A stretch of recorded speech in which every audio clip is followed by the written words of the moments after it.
महाराज आले ते काहीतरी त्यांच्यावर आरोप केलेत। बघा, ओबीसीचा धक्का लागू नये या भूमिकेशी आम्ही होतो, ती भूमिका मांडली। मी ज्यावेळेस प्रस्ताव आला शासनाने मांडला 10% मराठा समाजाला आरक्षण द्यायचा, आम्ही म्हटलं एकमताने घ्या, बहुमताचा विषय होता। इथे या ठिकाणी उभं होऊन आम्ही सांगितलं, अध्यक्ष महोदय, महाराष्ट्र बेचिराग करू या गोष्टीचं समर्थन आम्ही करणार नाही, त्याचा आम्ही निषेधच करू, हे 100% सांगतो।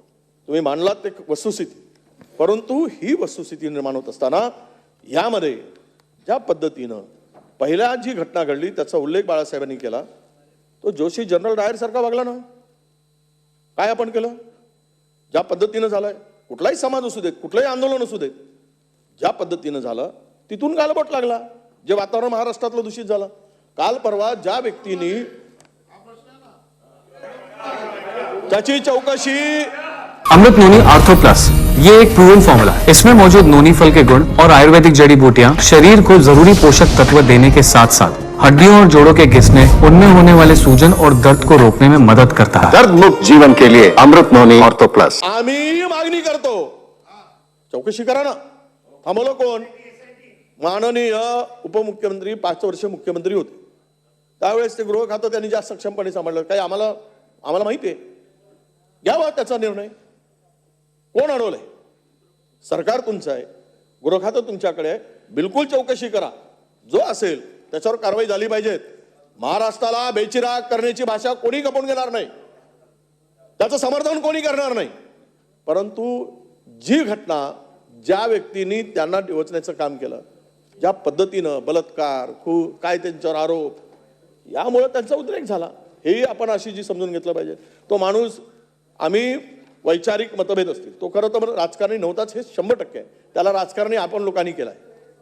कोणी केलं राजकारणाची भाषा बोलायला, त्यांची हिंमत कोणी वाढवली, आता मला रेकॉर्ड होण्याची गरज नाही, हे सगळं महाराष्ट्राला माहिती आहे। कोण वाटाघाटी कोण करत होत्या, काय करत होते, कोण हिरो होण्यासाठी समाजाचा पूर्ण समाज माझ्या पाठीमागे आहे हे दाखवण्यासाठी काय काय चाललं होतं।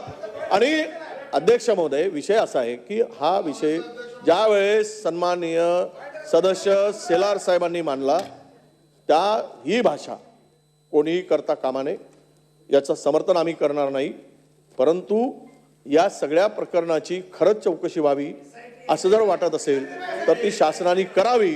पण यामागे एक लक्षात घेतलं पाहिजे, तो माणूस जो जरांगे पाटील आहे, ज्या पाटलांच्या तोंडात जी भूमिका आपण म्हणतो की कोणीतरी घातली, खरं तर तो माणूस उद्रेकाने हे सगळं वक्तव्य करतोय, कारण त्याला पर्सनली ज्यावेळी एखाद्या व्यक्तीला वैयक्तिकरित्या त्याच्यावर आरोप होतात आणि तो